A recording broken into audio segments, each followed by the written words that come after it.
So guys last lecture में हम लोगों ने पूरा डिफरेंशिएशन कंप्लीट किया था और मैंने इंटीग्रेशन का आपका बेसिक आइडिया दे दिया था कि इंटीग्रेशन मतलब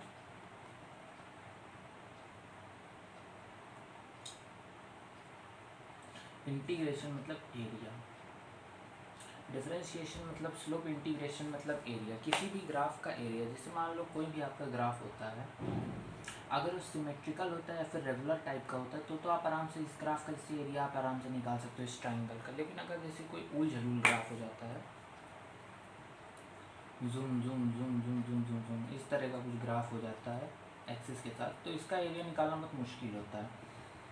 तो इसके लिए आप इंटीग्रेट करते हो यहाँ से यहाँ तक। और जब जैसे ग्राफ, जैसे कोई भी ग्राफ होता है, कोई भी ग्राफ ले लो, साइन एक्स जैसे आप ले लो, ये या फिर कोई भी ग्राफ ले लो यार, उसको आप प्लस इन्फिनिटी से, अगर मतलब वो जैसा भी ग्राफ हो वो मतलब या तो इन्फिनिटी की तरफ तो टेंड करेगा।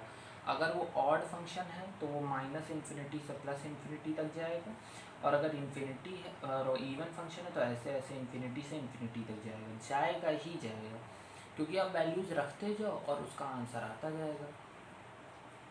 और मतलब उसकी मतलब आपका एरिया मतलब बहुत ज़्यादा आ जाएगा, इस तरीके मैं बोल रहा हूँ। तो कोई हो सकता है ऐसा ग्राफ हो जो मतलब लिमिटेड हो, लेकिन ज़्यादातर ग्राफ ऐसे ही होते हैं। तो जब आप ये डिफ़ाइन कर देते हो कि आपको कहाँ से कहाँ तक एरिया निकालना है, तब आप उसको डेफिनेट इंटीग्रेशन करते हो। और जब आप नहीं डिफ़ाइन करते हो कि आपको कहाँ से कहाँ तक मतलब निकालना है, तो आप उसको इनडेफिनेट इंटीग्रेशन कहते हो। फॉर्मेट मैंने लास्ट वीडियो में बता ही दिया था, छोटा सा ही है ये भी टॉपिक, जल्दी से इसको भी करके ख़त्म करते हैं। सबसे पहले तो देखो इसका इंटीग्रेशन याद रखो हरदम। इंटीग्रेशन का जो फॉर्मेट लिखा जाता है वो ऐसे लिखा जाता है, फिर से बता देता हूँ ऐसे। इसका इंटीग्रेशन जब आप करोगे तो आंसर आएगा x⁻n+1 अपॉन n+1 प्लस सी। दूसरा, अब मैं यहाँ से लिखते जाता हूँ, साइन एक्स का करोगे तो माइनस कॉस एक्स आएगा। तीसरा, कॉस एक्स का करोगे तो साइन एक्स आएगा। चौथा, सेक एक्स टैन एक्स का करोगे तो सेक एक्स आएगा। पांचवा, कॉसेक एक्स कॉट एक्स का करोगे तो कितना आएगा, कॉट एक्स कॉसेक एक्स आएगा। छठा, ई की पावर एक्स का करोगे तो ये कॉसेक लिखा है, ई की पावर एक्स ही आएगा। सातवां, एल एन एक्स का जो होता है वो आप मतलब इसको वो मत लिख देना कि एल एन एक्स का 1/x, ये गलती बहुत बार होती है बच्चों से। 1/x का इंटीग्रेशन जो होता है वो आपका एल एन एक्स आता है। और यहाँ पे n नॉट इक्वल टू -1, देखो यहाँ पे n अगर -1 हो गया और यहाँ पे n should not equal to -1 और n इक्वल टू -1 का ये केस है, ठीक है। तो ये बेसिक होता है। और मैं बता देता हूँ, सेक स्क्वायर एक्स का इंटीग्रेशन करोगे तो tan x आएगा। नौवा, कॉसेक स्क्वायर एक्स का करोगे तो माइनस कॉट एक्स आएगा, और यहाँ माइनस लगा देना। वही मतलब जो उधर साइड लिखे थे डिफ्रेंशिएशन को, उनको इधर अगर लाना है तो आपको इंटीग्रेट करना होगा। और tan x sine tan x हो गया, और आपका सेक एक्स, इन सब का जो इंटीग्रेशन होता है ये सब आप मैथ में पढ़ते हो। तो बेसिक ये फॉर्मूले होते हैं, बेसिक वही वाले होते हैं, उनको खाली पलट के इधर लाना होता है। एक ये इंपॉर्टेंट होता है और एक ये इंपॉर्टेंट होता है, बाकी तो सब वही होते हैं जो इधर आ जाते हैं, ठीक है। अब और कुछ और चीज़ें देखते हैं, जैसे इसमें कांस्टेंट का जब आप इंटीग्रेशन करोगे तो जीरो नहीं आता। क्यों नहीं आता वो मैं आपको बताता हूँ। देखो दोनों चीज़ें समझ लो। जैसे कोई भी कांस्टेंट फंक्शन होता है तो उसका ग्राफ हरदम ऐसे आता है, तो इसकी अगर आप स्लोप निकालोगे यानी कि tan थीटा, तो ऐसे आएगा। tan थीटा आपका इसका 0 डिग्री आएगा, तो tan 0 0। तो यहाँ समझ आ सकता है कांस्टेंट का जो होता है डिफ्रेंशिएशन की जरूरत है। पर अगर आप यहाँ से देखो तो क्या इसके अंदर जो एरिया आ रहा है वो 0 है? नहीं है 0। तो इसका मतलब इसका कुछ ना कुछ तो होता है। तो एक एग्जाम्पल समझते हैं, जैसे कोई फंक्शन दिया गया y बराबर x² प्लस, एक ही एग्जाम्पल में सारे लपेट दूंगा, cos x प्लस ई की power x plus 1/x plus 3। तो बारी बारी से करो। कैसे? देखो इसको पहले बाहर ले आओ 3 और 3, इसके बाद नीचे 3 और ऊपर इसका प्लस 3, ये होगा। फॉर्मूले से आप करके देखो, माइनस कॉस एक्स और प्लस कॉस एक्स का होता है साइन एक्स, और प्लस ई की पावर एक्स का ई की पावर एक्स, और 1/x का ln x, प्लस कांस्टेंट जो होगा यहाँ देखो इसको ऐसे लिख सकते हैं x की पावर 0, तो x की पावर +1/1, तो इस तरह आंसर आप निकाल सकते हो इंटीग्रेशन के। ठीक है, तो ये बेसिक रूल वही है इंटीग्रेशन के। अब इंटीग्रेशन में आप मतलब कभी कभी ऐसा हो सकता है कि आप मतलब कब कुछ फंक्शन मानना पड़ जाए। तो एक होता है सब्स्टिट्यूशन। सब्स्टिट्यूशन कैसे करते हैं ये मैं आपको बताता हूँ, ये आप ध्यान से देखना। सब्स्टिट्यूशन कैसे करते हैं और IBP कैसे लगाते हैं। देखो सब्स्टिट्यूशन बहुत तरीके से हो सकता है, लेकिन आपको जो बेसिक सब्स्टिट्यूशन एक ही पढ़ना है वो है आपको टी मानने वाला। टी मानने वाला सब्स्टिट्यूशन क्या होता है, देखो जैसे कहीं पे आपको इंटीग्रेशन में दिख जाए, ऊपर लिखा है T2T dt और नीचे लिखा है ln नीचे मान लो लिखा है, ऊपर लिखा है 2T dt और नीचे जैसे मान लो आप तो क्या मान लो साइन, नहीं साइन तो ऊपर फिर जाके कितना हो गया, नीचे cos स्क्वायर t² लिखा है। ठीक है, तो इसको आपको इंटीग्रेट करना है, तो आप नॉर्मल तरीके से करके देखो तो आप नहीं कर पाओगे। तो इस तरह के जो कुछ स्टैंडर्ड क्वेश्चंस होते हैं, इसमें एक पढ़ना है आपको बस इस तरह का स्टैंडर्ड, और इसमें पढ़ना है आपको, इसको मैं बताऊंगा ln x एक एग्जांपल लेके, और दूसरा बताऊंगा x sin x का कैसे आप इंटीग्रेशन कर सकते हो, इस तरह की चीज़ों का फंक्शन। और यही पे यूज हो जाता है ILATE principle, ILATE, ILATE principle यही यूज होगा। तो ये इतना पार्ट होता है। देखो इसको कैसे किया जाता है, जब भी आपको ऐसी चीज़ दिखे कि इंटीग्रेट ना हो रहा हो और ऐसा लग रहा हो कोई दिक्कत आ रही हो, तो देखो जो ऐसे वैल्यू जैसे t² का अगर आप डिफ्रेंशिएशन करो तो कितना आएगा, t² को अगर मतलब आप कुछ मान लो, जैसे मतलब देखो अगर इसको मैं डिफ्रेंशिएट करूँ तो इसका डिफ्रेंशिएशन ऊपर मौजूद है कि नहीं है, ये तो आपको मतलब दिख ही रहा होगा। तो मतलब अगर, और इसको अगर जैसे मान लो खाली ये लिखा होता, इसको ये भी लिख सकते हो sec² t² 2t dt, ये लिखा है। लेकिन अगर खाली यहाँ sec² x बन जाए किसी तरह तो मेरा काम बन जाए, मैं इसको सीधा tan x लिख दूंगा। लेकिन ये बनेगा कैसे, तो इसको बनाना पड़ता है। कैसे बनाना पड़ता है, देखो लफड़ा ये t² कर रहा है, ये आपको हर क्वेश्चन में ढूंढना पड़ेगा कि लफड़ा कौन कर रहा है। तो ये लफड़ेबाज है जैसे, तो इसको आप लिख लो t² को मान लो आप x, अब दोनों साइड डिफ्रेंशिएट कर दो। मतलब आपको कुछ ऐसा करना होता है कि मतलब आपका एक मतलब स्टैंडर्ड फॉर्मेट बन जाए। तो ये सब्स्टिट्यूशन भी एक स्टैंडर्ड फॉर्मेट ही होता है। वैसे बायो वालों को ज़्यादा काम तो आता नहीं, मैथ वाले आप लोग सीख ही जाओगे अभी 12th में जाके। तो देखो ये 2t dt बन गई ये, और x का हो जाएगा dx। दोनों तरफ अगर आप डिफ्रेंशिएट करो, देखो कहीं अगर y लिखा हो तो उसका डिफ्रेंशिएशन होता है dy, x लिखा हो तो dx होता है। और जैसे अगर कहीं आपको x और y का डिफ्रेंशिएशन करना आ जाए तो इसको ऐसे करते हैं, है चेन रूल ही, लेकिन अब आप किसके रिस्पेक्ट में कर रहे हो ये मेन बात होती है। जैसे आप x के रिस्पेक्ट में कर रहे हो तो इसका कैसे करोगे आप, देखो पहले आप x को साइलेंट रखोगे, y को डिफ्रेंशिएट करोगे, मतलब x आपका साइलेंट बैठा तो dy बाई dx। उसके बाद मैंने कहा था अब आप y को डिफ्रेंशिएट कर रहे हो, ये वो y बराबर वाला y नहीं बचा, अब आपको इसी करना। तो ये तो हो नहीं सकता क्योंकि नीचे और ऊपर अलग सेम चीज़ नहीं है। तो वही जो मैंने dt वाले में था, तो ऊपर नीचे dy से मल्टीप्लाई कर दो, तो dy बाई dx आप अलग रख लो, पर इसको करोगे तो 1 आ जाएगा, प्लस y साइलेंट और x का डिफ्रेंशिएशन 1। तो इसको अगर आप साफ साफ लिखो तो x dy by dx plus y। तो बच्चे जब देखते हैं कि y लिखा है कहीं है इस तरह, तो वो लोग x dy by dx direct और फिर ये 1 इस तरह कर देते हैं। ठीक है, इसमें मत कंफ्यूज होना किस तरह हो गया, और मतलब जैसे जैसे आप प्रैक्टिस करोगे आपको ये क्लियर होता जाएगा अपने आप ही। तो अब आपको ये बनता हुआ दिख गया तो आप सब्स्टिट्यूट कर दो, तो आप t² की जगह sec² x लिख दो और उसकी जगह आप लिख दो dx। अब इसका इंटीग्रेशन आप कर दो tan x, और tan x की जगह आपने क्या जो माना था उसको आप लिख दो tan t²। तो इस तरह वाले होते हैं सब्स्टिट्यूशन मेथड। अब एक होता है आपके पास मतलब दो होते हैं, ये मैंने डिफ्रेंशिएशन में भी नहीं बताया था, वो ये होता है कि डिवाइड और मल्टीप्लाई करो। देखो जैसे कहीं आपको सब्स्टिट्यूशन में ऐसे दिख जाए, जैसे आपको कहीं दिख जाए साइन ax प्लस बी, या फिर जैसे, तो इस टाइप में आप वो चेन रूल नहीं लगाओगे। ठीक है, मतलब लगा दोगे चेन रूल तो भी सही रहेगा। देखो अगर आपको जनरल ना दिखे तो आपको अंदर कुछ ना कुछ मानना पड़ता है। तो आप इसको अगर चेन रूल से देखो तो आप इसको क्या लिखते हैं, इसको लिखते हैं आप साइन का आप पहले लिखते हो cos A x plus B, फिर आप अंदर वाले को डिफ्रेंशिएट करते तो अंदर वाले से ए आता। तो वही कहा जाता है कि अगर x के कोफिशिएंट के साथ लीनियर में कुछ हो तो हरदम उसको हम लोग बाहर मल्टीप्लाई कर देते हैं, उसका डिफ्रेंशिएशन अंदर में बाहर मल्टीप्लाई कर देते हैं। और इंटीग्रेशन में इसका उल्टा होता है। जैसे अब इसको डिफ्रेंशिएट करा था तो ये आया था cos ax प्लस बी। देखो मैं ये साथ साथ करता हूँ क्लैरिटी बनाने के लिए, ठीक है। और अगर इसको मैं इंटीग्रेट कर देता तो माइनस साइन का इंटीग्रेशन कॉस होता है ना, minus cos A x plus B तो होता ही, लेकिन एक और चीज़ होती है इसमें, ये जो x के साथ का जो डिफ्रेंशिएशन होता है इसको आप नीचे डिवाइड करते हो, ये ध्यान रखना, यहाँ पे मल्टीप्लाई होता है और यहाँ पे डिवाइड होता है। तो ये थी आपकी मतलब बात कि आपको मतलब कैसे इसमें ये डिवाइड और मल्टीप्लाई का रूल होता है।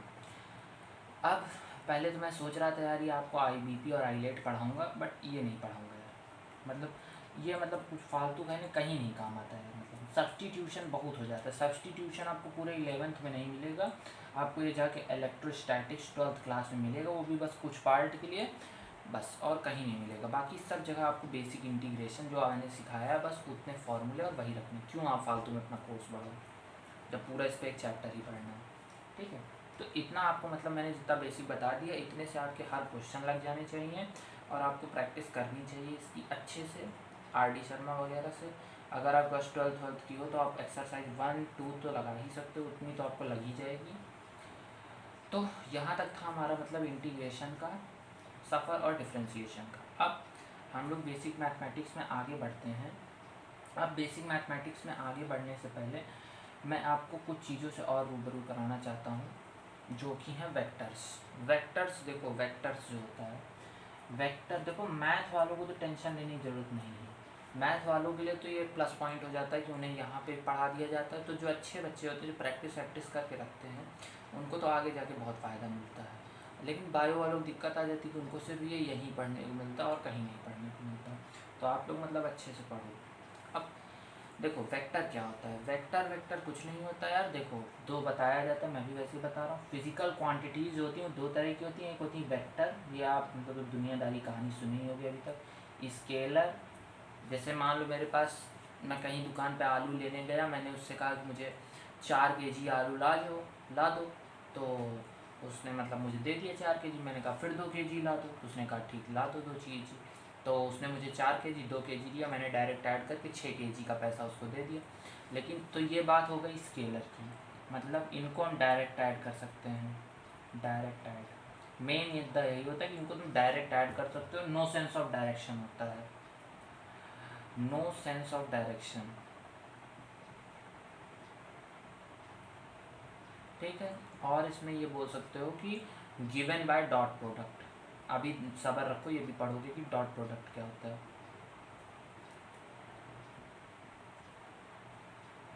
ठीक है।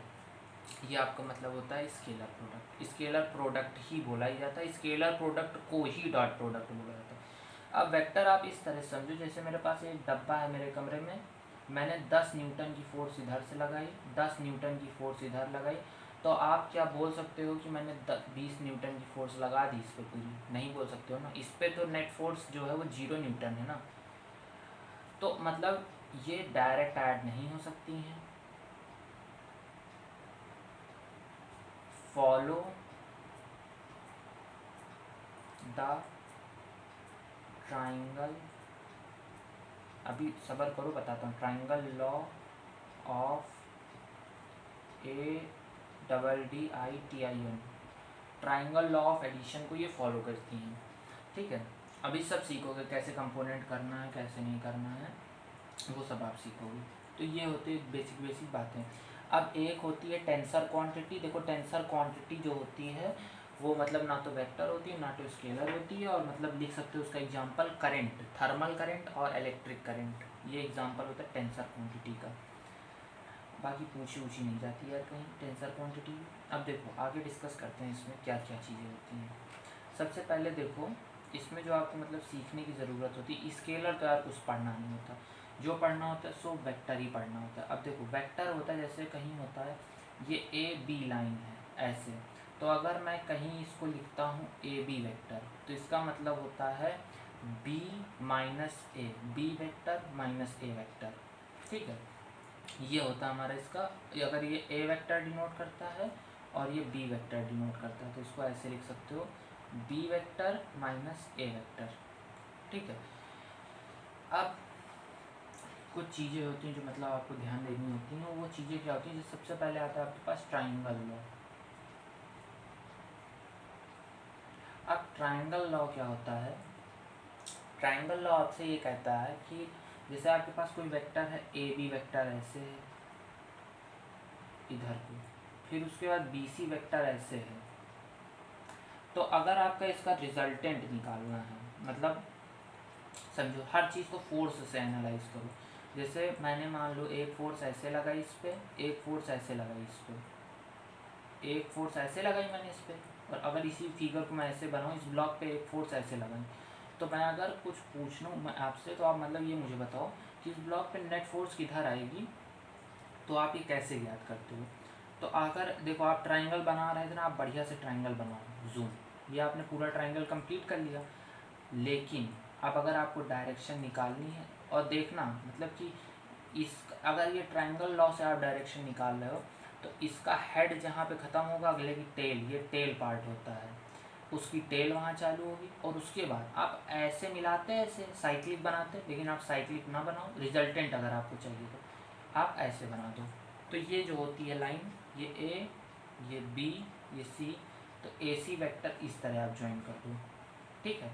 ये कह सकते हो कि इनिशियल से फाइनल को डायरेक्ट ज्वाइन कर दो, तो ये आपको मतलब रिजल्टेंट मिल जाता है। इसको आप लिख भी सकते हो रिजल्टेंट वेक्टर, ये रिजल्टेंट वेक्टर होता है जो आपको मतलब डायरेक्ट ज्वाइन करने पे मिलता है।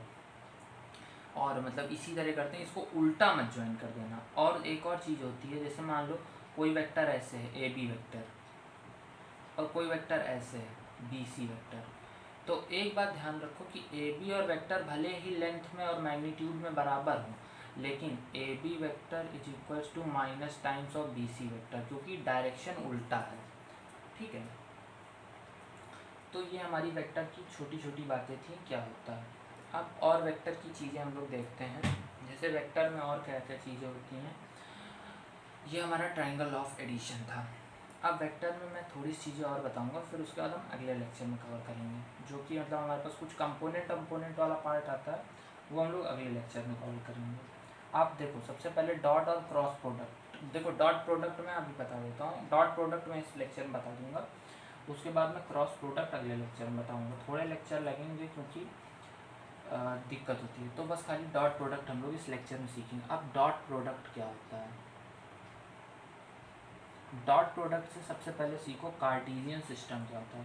कोई भी वेक्टर अगर होता है, जैसे आर वेक्टर है हमारा, तो हम उसको तीन फॉर्मेट में डिनोट करते हैं, आई कैप, जे कैप प्लस के कैप, तीन उसको सिस्टम में डिनोट करते हैं। ये आई जो होता है ये एक यूनिट वेक्टर होता है। यूनिट वेक्टर क्या होता है, सबसे पहले यूनिट वेक्टर एक ऐसा वेक्टर होता है जिसकी ये जो लेंथ होती है ना, ये तो 1 होती है, मतलब यूनिट लेंथ होती है, लेकिन ये डायरेक्शन दिखाता है, मतलब ये मार्गदर्शक टाइप का होता है। और आई कैप जो होता है ये एक्स डायरेक्शन को दिखाता है, जे कैप वाई को, और के कैप जो होता है जेड डायरेक्शन को, यहाँ जेड लिख लो, ठीक है। तो ये एक्स वाई जेड उसके कोऑर्डिनेट हैं आर वेक्टर के, ठीक है। इतना आपको ध्यान रखना चाहिए। अब आर वेक्टर है, तो सबसे पहले अगर कोई मुझसे पूछे मॉड्यूलस ऑफ आर वेक्टर कितना होगा, तो आर वेक्टर का अगर मैं मॉड्यूलस निकालने की बात करूँ, मतलब मॉड मतलब इसकी लेंथ कितनी होगी, तो वो आती है √x² plus y² plus z², ठीक है। ये मतलब कुछ चीज़ें आप एकदम ध्यान अभी का रख लो, धीरे धीरे आप टाइम के साथ इनको सीखते जाओगे। जैसे मॉड ऐसे निकाला जाता है, तो ये होता है। अब डॉट प्रोडक्ट जो होता है, देखो जैसे कोई वेक्टर ऐसे है, डॉट प्रोडक्ट जो होता है उसको कहते हैं हम लोग स्केलर प्रोडक्ट भी कहते हैं, और उनके बीच में एंगल थीटा है, ये ए वेक्टर है, ये बी वेक्टर है। तो अगर कोई आपसे बोले ए डॉट बी, तो ए डॉट बी हरदम एक स्केलर क्वांटिटी देगा सबसे पहले तो, और इसका आंसर ये होता है mod of A mod of B cos theta, ठीक है। और यहीं पे अगर कोई आपसे कह दे कि इस तरह मैं तो नहीं, मतलब मुझे थीटा निकालना है, तो आप यहीं पे ये भी लिख सकते हो ए डॉट बी अपॉन, यहाँ से आप थीटा निकाल सकते हो, बराबर कॉस थीटा, इन दोनों बीच का थीटा निकाल सकते हो। अब कभी कभी बोल दिया जाता है प्रोजेक्शन ऑफ बी ऑन ए, मतलब अगर मैं बी के ऊपर से टॉर्च मारूं ऐसे, तो ये ऊपर मतलब लकड़ी समझ के सोचो, तो ऊपर से अगर टॉर्च मारूं ऐसे खिचिक से, तो इसका प्रोजेक्शन ये आएगा। तो अगर ये पूछा जाए तो मुझसे कभी कि बी का प्रोजेक्शन ए पे, ध्यान से सुना, दो चीज़ें आएंगी, बी का प्रोजेक्शन ए पे, तो हरदम याद रखना जिसका प्रोजेक्शन जिस पे निकाल रहे, जिसका प्रोजेक्शन निकाल रहे, तो ये होता है बी कॉस थीटा। जैसे बी का प्रोजेक्शन चाहे जिस पे निकालो, जिस वेक्टर पे निकाल रहे हो उस वेक्टर के साथ का एंगल लिया जाता है। तो बी का प्रोजेक्शन ए पे तो वो होता है बी कॉस थीटा, ए का प्रोजेक्शन ए में, ए बी पे, तो वो होता है ए कॉस थीटा, और कॉस थीटा आप यहाँ से निकाल सकते हो। तो ये होता है तरीका, ठीक है। और इसको सिंप्लीफाइड वर्जन में लिखते हैं, तो इसको लिखते हैं A vector dot B vector upon जिस पे निकाल रहे हो उसका मॉड्यूलस से डिवाइड कर दो, तो आपको मतलब आपका आंसर मिल जाता है। तो ये प्रोजेक्शन हो गया। अब हम लोग अब मतलब इसमें ये इतना होता है हमारे पास डॉट प्रोडक्ट। अब इसमें एक आता है हमारे पास पैरेललोग्राम लॉ। पैरेललोग्राम लॉ क्या कहता है, देखो पैरेललोग्राम लॉ हमारे पास होता है किसी में।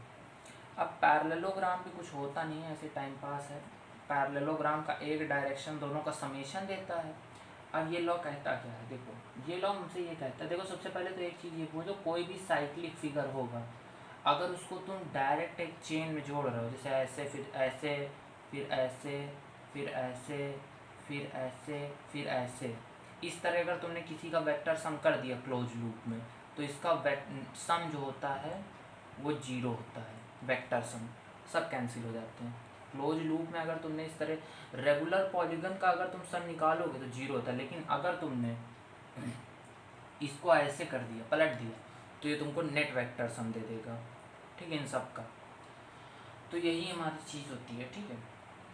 अब एक डॉट प्रोडक्ट में होता है, हम मतलब अगर जैसे मान लो मैं ऐसे दे दूँ, आर वेक्टर बराबर एक्स आई कैप प्लस वाई जे कैप प्लस जेड के कैप, और एक और आर वेक्टर बराबर मैं दे दूँ, दूसरा आर वेक्टर R1 R2 के अरे यार कुछ और एल आई कैप प्लस जे के कैप प्लस एम के कैप, इसको ऐसे मान लो, कोई वेरिएबल एक तो नहीं अच्छा करता, ओ जे कैप मान लो प्लस पी के कैप मान लो। तो अगर मुझसे कोई पूछे कि ये डॉट डॉट है, ये कितना होगा, तो मैं इसको ऐसे लिखूँगा, इसको मल्टीप्लाई कर दो, इसको जीरो नहीं है, ये ओ है, प्लस लगा के वाई और ओ प्लस जेड और पी, बस ये बहुत सिंपल है इतना। इस तरह इसका इसके साथ मल्टीप्लाई, इसका इसके साथ, इसका इसके साथ, बस। तो इतनी चीज़ें होती हैं हमारे पास डॉट प्रोडक्ट में। अब यहाँ तक मतलब हम लोगों ने पढ़ लिया। अब पैरेललोग्राम और क्रॉस प्रोडक्ट हम लोग नेक्स्ट वीडियो में पढ़ेंगे, और नेक्स्ट वीडियो में हमारा ये जो पूरा वेक्टर का चैप्टर है वो हमारा ओवर हो जाएगा। और एक मतलब चीज़ आती है वो थोड़ी मैथ वालों टाइप की होती है, कोप्लानरिटी की, तो उसको भी हम लोग नेक्स्ट वीडियो में कवर करेंगे। So thank you for now.